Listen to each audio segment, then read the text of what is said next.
அனைவருக்கும் வணக்கம். பல சமயங்கள்ல நான் சிந்தித்தது உண்டு.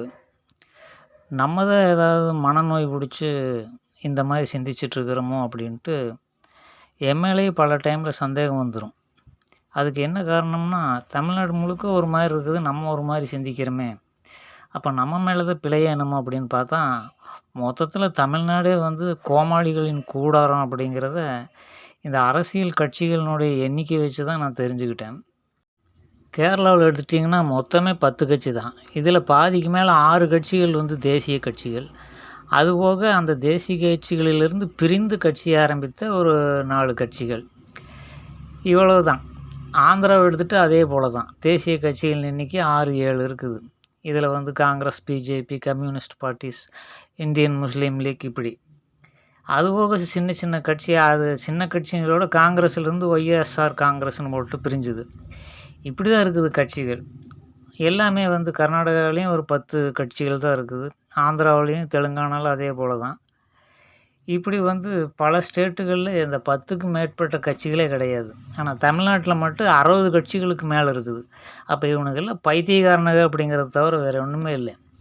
இவனுங்களுக்கெல்லாம் என்னன்னா நோகாம சோம்பேறியா இருந்து சோறு திங்கணும் அப்படிங்கிற எண்ணத்திலேயே இந்த தமிழ் இனம் வந்து தமிழ்நாட்டுக்குள்ள வந்துட்டாலே அந்த புத்தி வந்துரும் போல இருக்குது. அப்படி ஒரு இழி பிறவிகளா இருக்கிறதுனால இத்தனை கட்சிகள் எதற்காக வந்தது அப்படின்னா, இது ஒரு மனநோய் அப்படிங்கிறது தான் நம்ம தெளிவா புரிஞ்சுக்கணும். ஒருத்தன் வந்து அடிச்சுக்கிட்டு விலங்குகளா தான் இருக்கிறான். ஆனா என்ன கதை சொல்றானுங்க, மண் தோன்றாததுக்கு முன்னாடியே தோன்றி இரும்பு எல்லாம் கண்டுபிடிச்சான் 5000 வருஷத்துக்கு முன்னேன்ட்டு உட்காந்து கட்டுக்கதைகள அளந்துட்டு இருக்கிறானுங்க. இப்படி ஒரு 60 கட்சி எதற்கு? ம். இப்படி பிளவுபட்டு மக்கள பிளவுபடுத்தி எவன் வச்சான்னு தெரியல.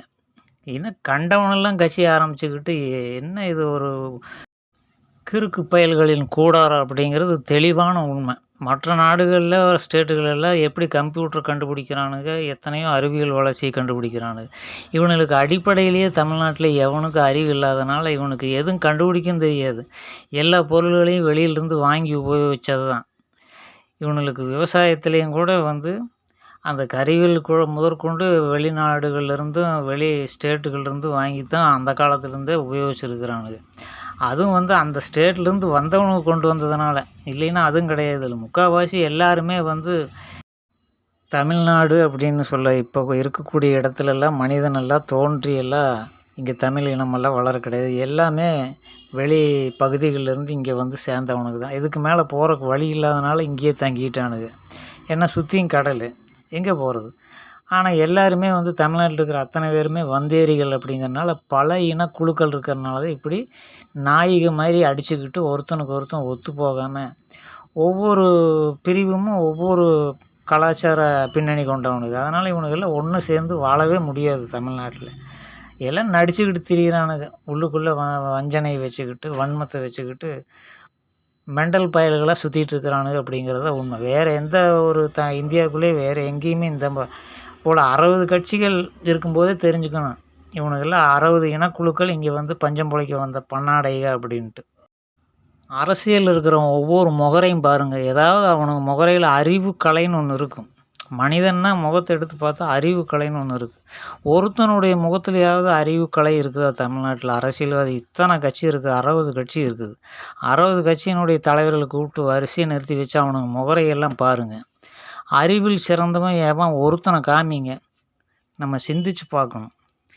இவனுங்கெல்லாம் யார் இவனுங்கெல்லாம்?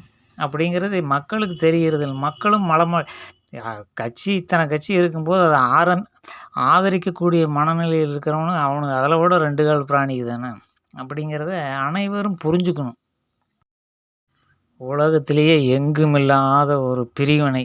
ஒருத்தன நாய்க மாரி, விலங்குகள விட கேவலமா இருந்துக்கிட்டு, மூத்த தமிழ்ன்ட்டு புரடை அடிச்சுட்டு திரியிறானுங்க. கிறுக்கு பயலுக. இதில தமிழ்நாட்டில 90% குடிகார பயலுக. அத வந்து இப்போ ஒரு 10 கடை மூடிட்டு 30 கடை திறக்கிறானுங்க. இப்படி தான் நாடு ஓடிட்டு இருக்குது. ஒரு 100 பேர் வாழ்ந்த ஊருக்கு ஒரு அரசன் அப்படின்ட்டு. அரசனெல்லாம் இல்ல, அவன் ஆடு மேய்க்கிறவன் மாரி மனிதர்கள மேய்ச்சிட்டு இருந்திருக்கிறானுங்க இந்த சேர, சோழ, பாண்டியர்கள் எல்லாம். இது எப்படி அடிப்படைன்னா 1857ல எடுக்கப்பட்ட சென்சஸ் பிரிட்டிஷ்காரன் எடுத்து புத்தகமாக போட்டு அதை கெஜெட்டில் பதிவு பண்ணி வச்சுருக்கிறான். அதனுடைய எண்ணிக்கை இப்போ திருச்சிராப்பள்ளி எடுத்துக்கிட்டோம்னா, திருச்சிராப்பள்ளி சிட்டியில் மொத்தமே 50,000 பேர் தான் 1857. அப்படின்னு இவனுக்கு சொல்கிற மாதிரி சேரர் சோழருங்கிறானுங்க 2000 வருஷங்கிறதுக்கு முன்னாடி எத்தனை பேர் இருந்திருப்பானுங்க? திருச்சியில் 100 150 பேர் இருந்திருப்பானுங்க. திருச்சிங்கிறது ஒரு குக்கிராமம் மாதிரி இருந்திருக்கு. இதில் பாருங்கள், அந்த காலத்தில் இருந்த திருச்சிராப்பள்ளி தாலுக்கா முழுக்க சேர்த்து எவ்வளோ பேர் இருந்திருக்கிறானுங்க? 73,893 பேர் இருந்திருக்கிறானுங்க. மக்கள் தொகையே அவ்வளவுதான். 1887 எடுக்கப்பட்ட சென்சஸ் கணக்கு இது. நல்லா தெரிஞ்சுக்கங்க. 1887ன்னா அதிலிருந்து ஒரு 100 வருஷம் அல்லது 300 வருஷத்தை முன்னாடி 1587 எவ்வளவு? இதில் பாதி இருந்திருப்பானுங்க. திருச்சிராப்பள்ளி தாலுக்குள்ள 35,000 பேர் இருந்திருப்பானுங்க. அதாவது 1587. இதே வந்து 1387 எவ்வளவு? அதில் பாதி இருந்திருப்பானுங்க. 17,000 பேர் இருந்திருப்பானுங்க திருச்சியில். அப்போ 1000 வருஷத்துக்கு முன்னால் திருச்சியில் 5000 பேர் வச்சுருப்பானுங்க. இது ஒரு நாடா? நீங்களே யோசனை பண்ணி பாருங்கள். இந்த மாதிரி வந்து ஒவ்வொரு பகுதியிலிருந்து ஒரு இனக்குழு மாதிரி இருந்திருக்கிறானுங்க, ஆடு மாடுங்க மாதிரி. இவனுங்கெல்லாம் சேர்ந்துக்கிட்டு நாடுன்னு சொல்லிட்டு தெரிஞ்சிட்டு இருந்திருக்கிறானுங்க அந்த காலத்தில். ஒரு 1000 பேர் முழுக்க அந்த ஏரியா முழுக்க இருந்திருப்பானுங்க. 1000 பேர் இருந்திருப்பானுங்க. அந்த 1000 பேர்த்துக்கு ஒரு அரசன்.